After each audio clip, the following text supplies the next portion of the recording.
Okay, people, fantasy draft season is over, and you brewski 150 your way to a hell of a team. The season is here, and Fantasy Pass is still the best deal in the industry at just $4.99 a month.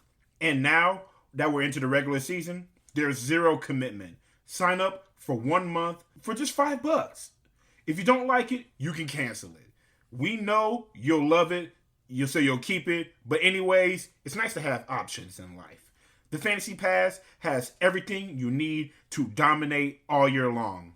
Updating projections, new fantasy appraiser tools, schedule and streaming charts, pickups, drops, and our newest and coolest feature, the Hoop Ball Discord server, where you can hang out with all our Hoop Ball pros, including myself, around the clock to get one-on-one help with your team. So please do check it out. Head to hoop-ball.com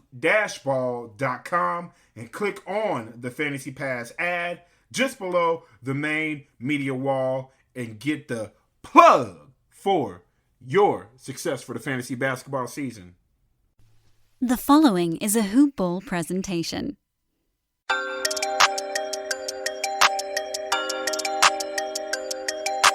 Plays it into Trey. 2 seconds wide. Trey's floater. Good! With .1! And the Hawks are going to win this game. Shot clock at 5. It's poked away. Cam comes up with it and stuffs it. Came up shy. Another lob. Collins up high. Picked up by Tatum. Slaps in. Can't get it.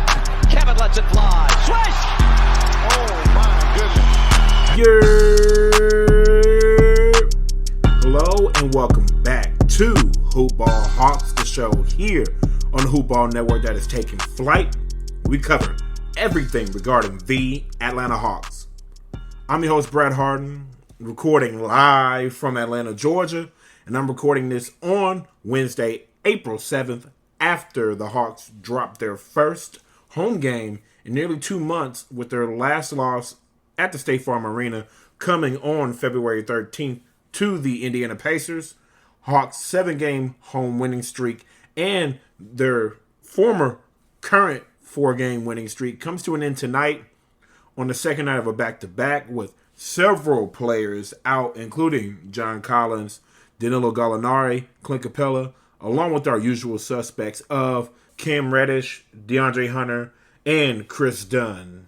But in my opinion, this loss tonight was purely arbitrary, and I'm just going to focus on the positives from tonight's game and the positives from the 4-2 stretch that the Hawks are currently in since we have last recorded. And we're going to cover all of this after this plug for my bookie. If you like losing money, turn this off right now. But if you love free bands, just like Super Future, then keep listening. Sports betting is getting huge across the nation, and all of my homies love to bet on games. There are a bunch of sites out there for sports betting, but all of my homies love my bookie. Why? Because it's so easy to use. And since y'all my homies too, I'm going to plug you. All my homies listening right now can sign up for my bookie with the promo code HOOPBALL to unlock a 100% deposit match bonus. 100%, just like an A+ in school. Hopefully you got them, but if not, this your chance to get 100%. You like playing blackjack? There are some very fun and free blackjack tournaments, and that's just the tip of the iceberg. There is so much that you can do on my bookie, and the best thing is that no cash is required to enter, and you can win up to $100 in daily challenges and up to $1,000 in weekly tournaments. So you want a chance at free cash money? Then again, my homies, sign up with the promo code HOOPBALL to unlock a 100% deposit match bonus and try to score some, in the words of Future, like I said earlier, free band. All right, and we are back. I'm going to talk about the last 6 games. After the thumping up in the Mile High City, the Hawks lost a close one in Phoenix that was, in my opinion, And it was pretty evident for everyone who watched. It was a couple possessions down the stretch that cost him that Phoenix Suns game, who is right now currently playing on ESPN against the Utah Jazz, and they're the number 2 seed in the West.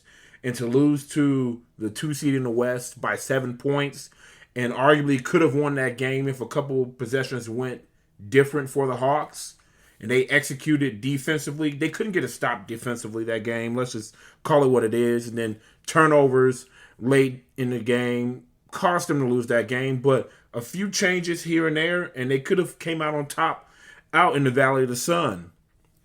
And that was the last game of the month of March. But the Hawks will enter April as no fools and no jokes, as they started the month of April with a double overtime thriller in San Antonio to get revenge on the Spurs.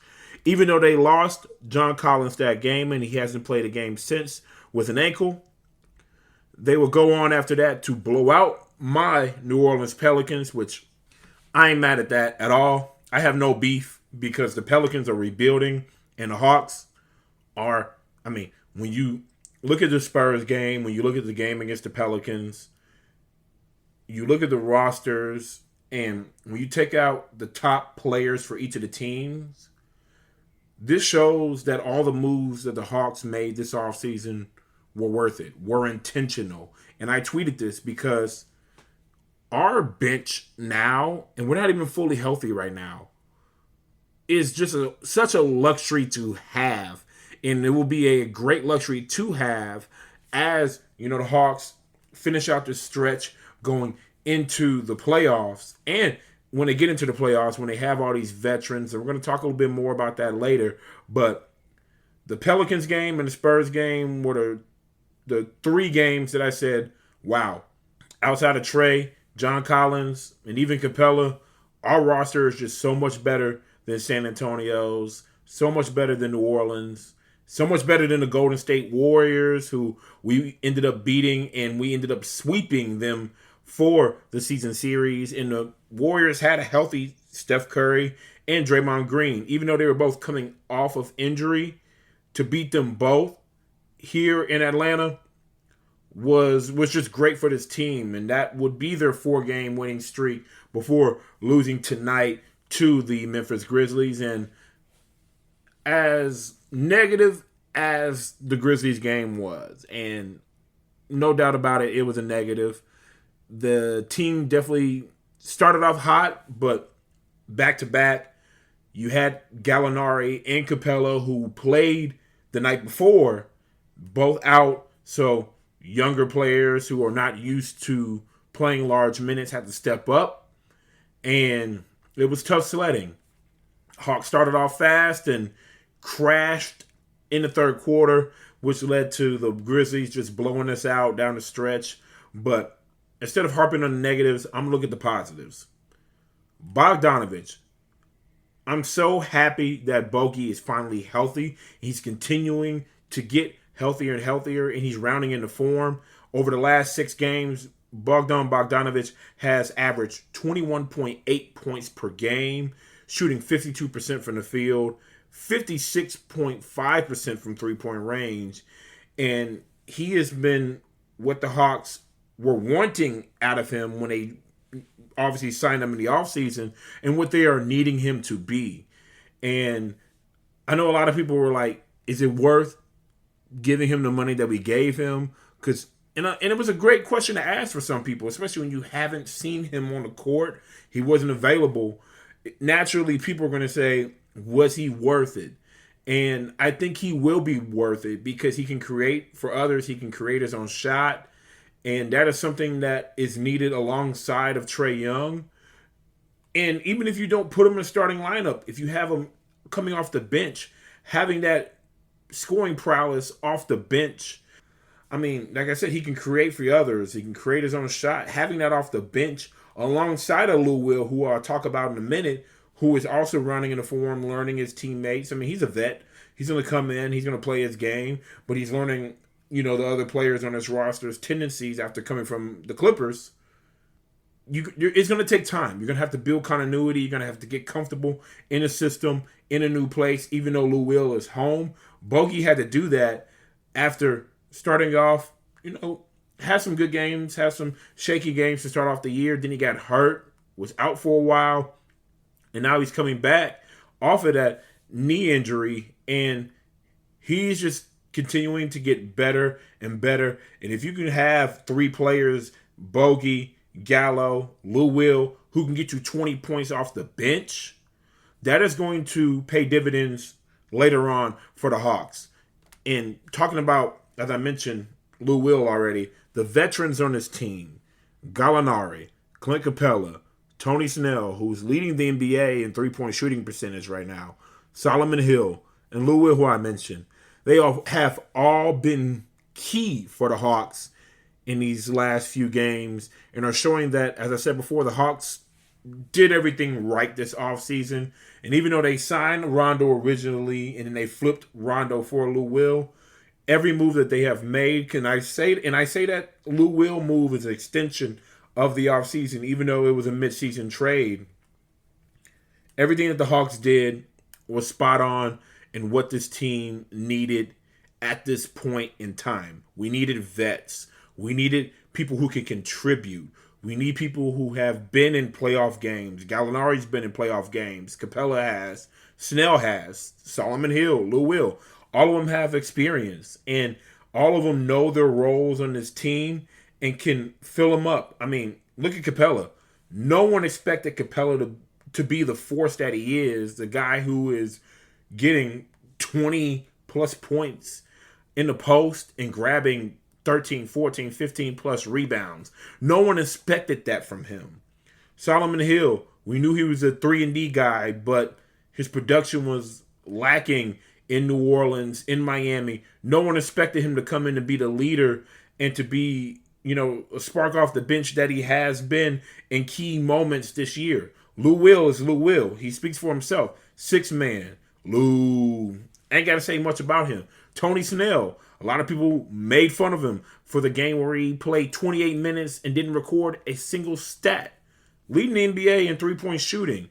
His three-point shooting off the bench, whether he starts or come off or like I said, coming off the bench, has been vital for this Hawks team. He's provided sparks in moments in games where the Hawks have been down or the Hawks have a lead, and he helps continue to push the lead out because of his three-point shooting. Gallinari has games where he can go off for 30-plus, but we'll take the 14, 15, 18 points off the bench, shooting threes, creating for others, and obviously shooting a high clip at the free throw line. The vets that the Hawks have put them in position to get to the playoffs, and we're not even full strength right now. We still are missing, as I said, John Collins is out right now. He'll be back soon. DeAndre Hunter, who was playing great before he got hurt. Cam Reddish, who will have to come in and figure it out. I'm going to talk about Cam Reddish a little bit later. Chris Dunn, who hasn't even debuted for the Hawks yet. The possibilities are endless for this team. Not saying championship run, of course not, because Brooklyn is really good, Milwaukee's really good, and Philly's really good. That penthouse of the Eastern Conference, which I'll talk about a little bit later, is tough. But the fact that the Hawks are where they are in the standings at 5th after tonight's loss is all because of the moves that the Hawks made.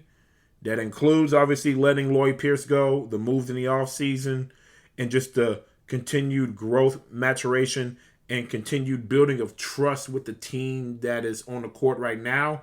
And obviously with Nate McMillan at the helm, it's all slowly coming together. And there's going to be good nights. There's going to be bad nights like tonight.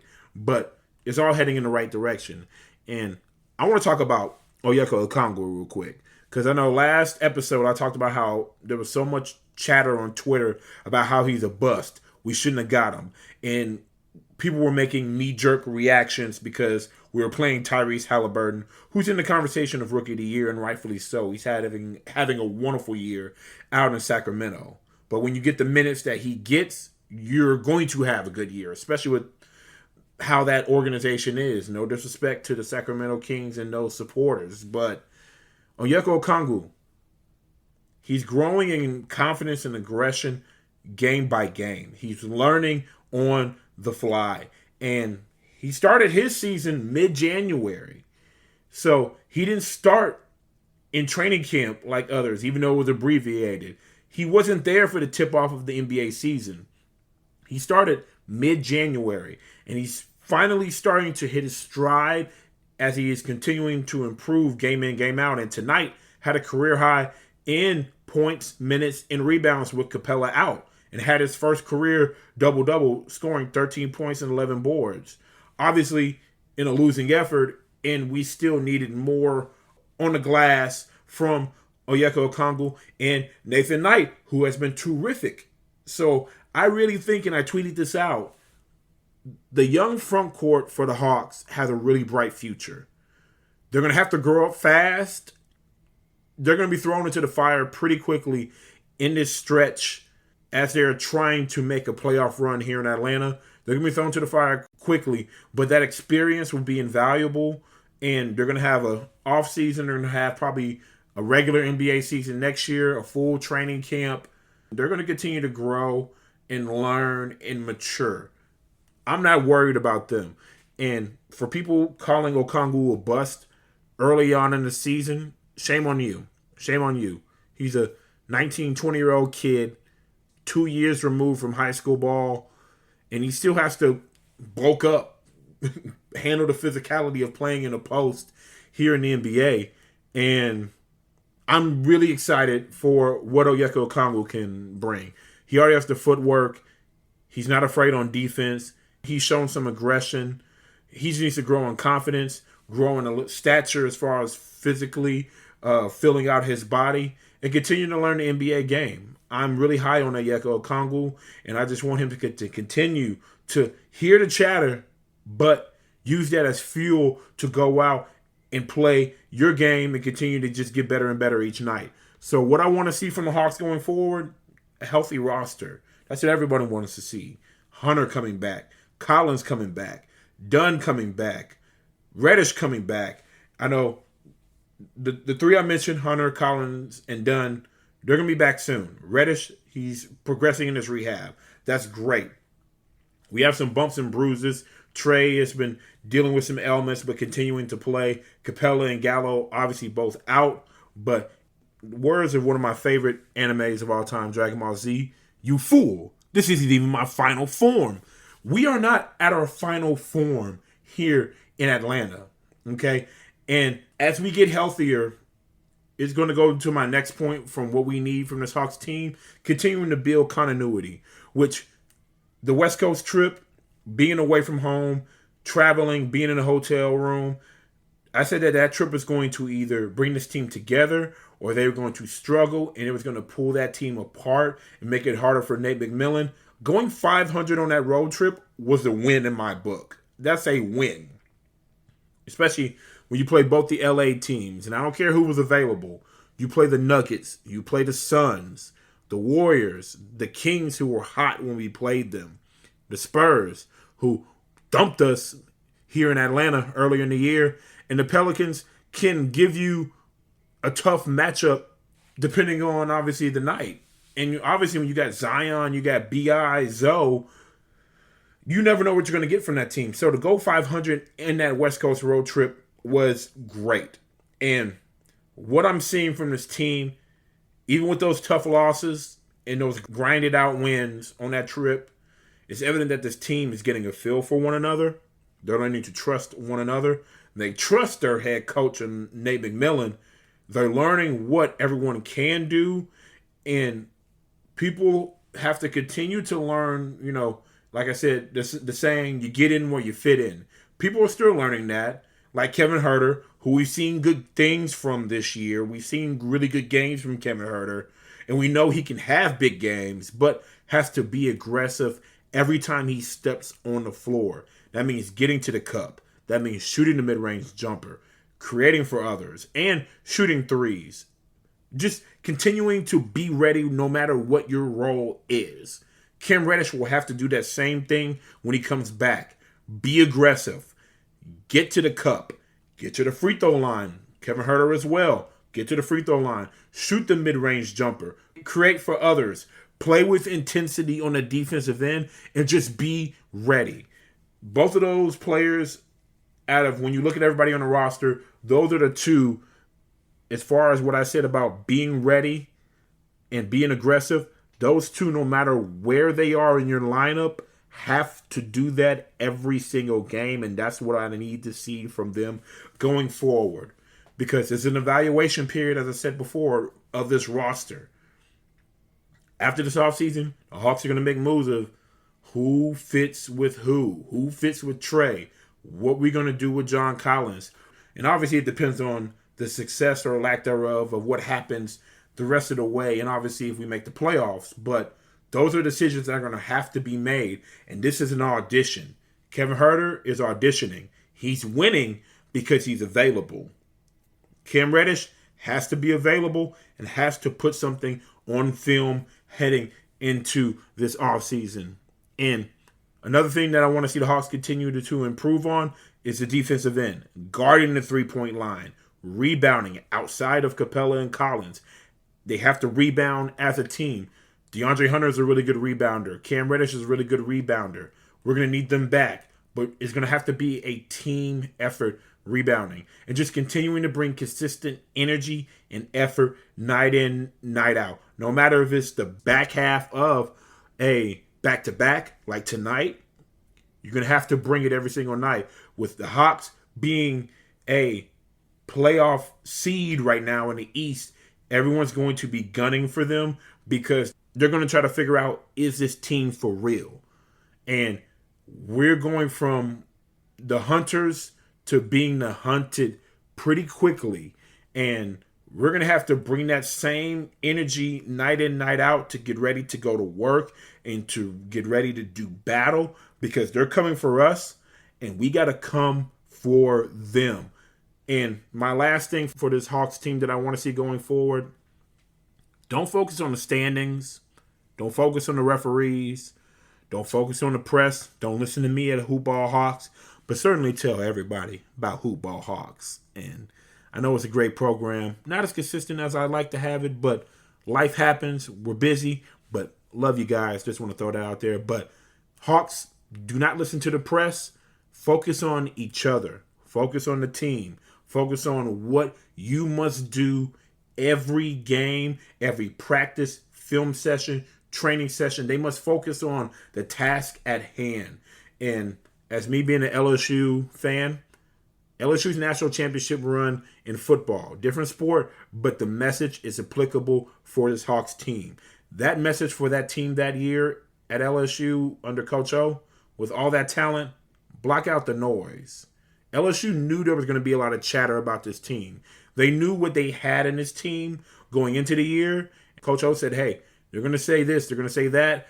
They're going to try to break this team up. They're going to try to create headlines to, cause a stir in the locker room. All we got to do is block out the noise and focus on the task at hand. For the Hawks, they know that they have the reigning Eastern Conference Coach of the Month in Nate McMillan. By the way, congrats to Nate McMillan. Well deserved. You have been great since you've been at the helm of this Hawks team. And I look forward to the Hawks naming you as the head coach, getting a great offensive mind next to you, and seeing what we can do here in Atlanta as a franchise going forward with the pieces that we have. But I digress. We know that the Hawks are currently 15-6 under Nate McMillan. We know that confidence is high. There's good vibes going around. We know that we don't have everybody back, but we're still playing good. We're still where we are in the standings. But nights like tonight are still going to happen. You're still going to have poor performances. And I said this on Twitter.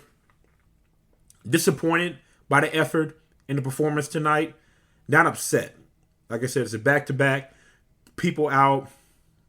And I expect the Hawks to respond very well at home. The last of their homestand against the Chicago Bulls, who've made some moves, and they're trying to put themselves in playing situation with Zach LaVine and the obviously newly acquired Vucevic there. They moved on from Wendell Carter. They still got Lauri Markkanen. So that team is playing well, and they're going to be tough. They're a tough team. And how we dumped them on opening night to start the year off I'm sure the Bulls are going to come down with something to prove here in Atlanta. So we're going to have to be ready. We're going to have some rest, but I'm excited to see how this Hawks team will respond, who we get back for that game. Will Capella be available? Will Gallo be available? John Collins? There's rumors of Chris Dunn could be available by the end of the week. DeAndre Hunter. Let's see who we have available, and let's continue to build upon this thing. Even though we had a low point tonight, let's see what we can do going forward. So I'm going to talk about the landscape of the East after this plug for Bruce Letter. Okay, quickly, we need to pause the show for an announcement, and it's a fun one. It's free stuff. Everybody loves free stuff. What's the stuff? The Bruce Letter is back.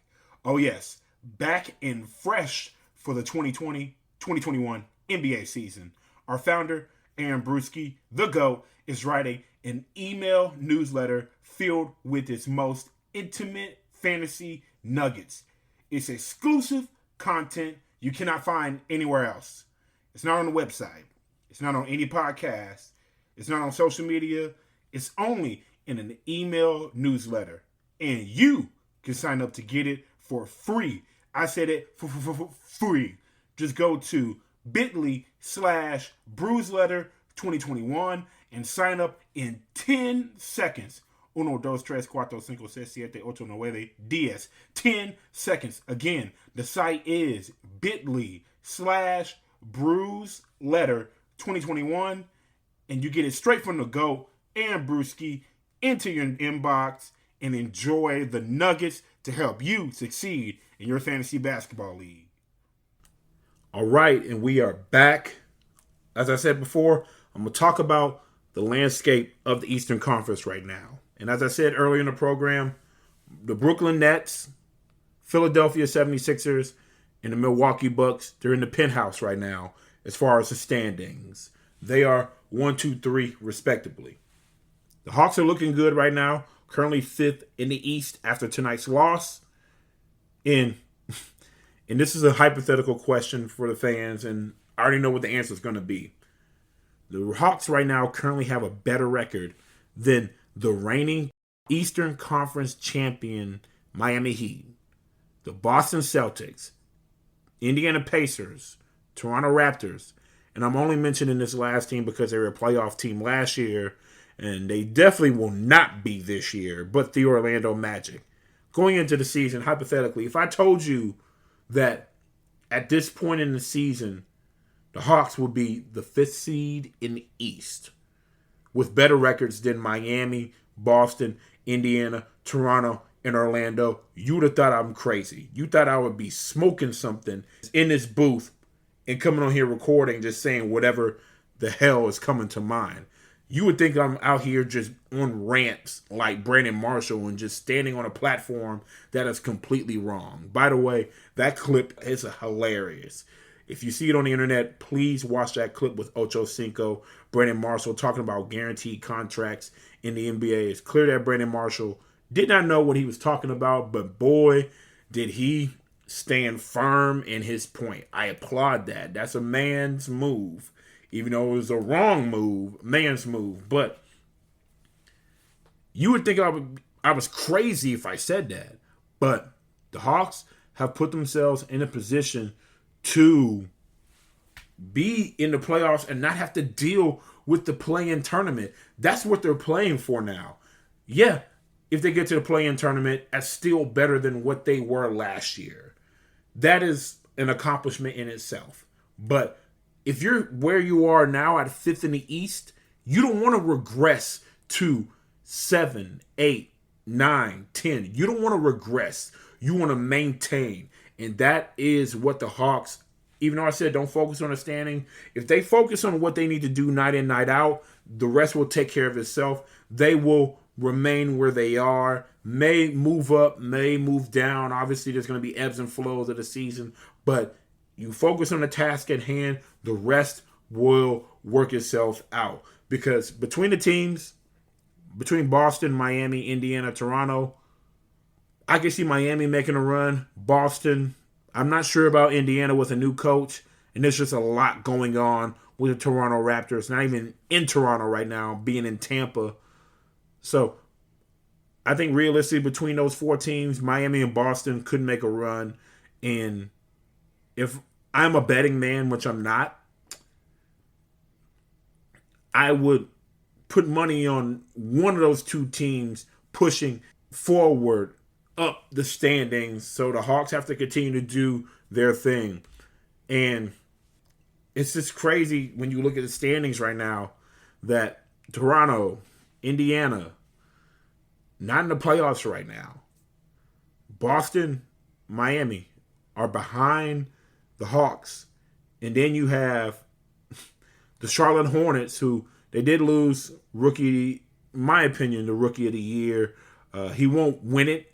And I think it will go to Anthony Edwards or Tyrese Halliburton, in my opinion. But with LaMelo going down, the Hornets still have a pretty good roster. They're still winning games. They're going to be a tough out. We'll see them pretty soon. We'll have a chance for revenge against them. But between the Knicks and the Hornets, I see the Knicks standing firm with a playoff spot right now. And I can see the Hornets regressing. So that could open up the door for Miami, for Boston to inch their way up. I don't see the Hornets keeping pace in the East personally. I think the Knicks are for real in the sense of their defense. But when the playoffs happen or play-in tournaments happen, and it's going to have to come down to, can you get stops? They can. But outside of Julius Randle, who was your consistent scoring threat, I think the Knicks will struggle in that regard. And that's where the teams like Boston, that's where teams like Miami, who have more of a identity, obviously with the Knicks having a tenured coach, but first year with Thibodeau there, Randall's been playing out of his mind, but a lot of young players on that team. That's where your identity comes to fruition. And Miami and Boston, I think, will rise to the top. I think the Hornets and Knicks slide to the bottom. I think with the tenured coach that we have in Nate McMillan here in Atlanta, you have Trae Young, you have John Collins, you have Bogey, you have scoring off the bench with Lou Will, Gallo, you have DeAndre Hunter. Like, our depth is going to help keep us afloat, even if we're not full strength. That's what we're seeing right now. And like I said before, that's where our moves in the offseason really pay off. But it's going to be interesting going forward. The Hawks have to just continue to take care of business. And it starts on Friday. As I said, the next several games after tonight, they end their homestand here in Atlanta on Friday versus the Chicago Bulls. After that, the Hawks will travel to Charlotte to take on the aforementioned Hornets on Sunday, April 11th. The Hornets have beat us twice already this year, so I know the Hawks will be itching to get revenge on the Hornets. It's going to be a fun one. I can't wait for that one on Sunday. After that, they will travel down to Tampa to take on the Toronto Raptors on Tuesday, April 13th. Toronto is going to be itching to get us, as we have beat them multiple times already this year. We're going to have to be ready that game because you never know what you're going to get from the Toronto Raptors. 2 days after that, Hawks come back home, play another nationally televised game. Hawks are currently 1-1 in nationally televised games this year, but in both games they have certainly rise to the occasion, especially John Collins. And our nationally televised matchup puts us on TNT versus the Milwaukee Bucks on Thursday, April 15th.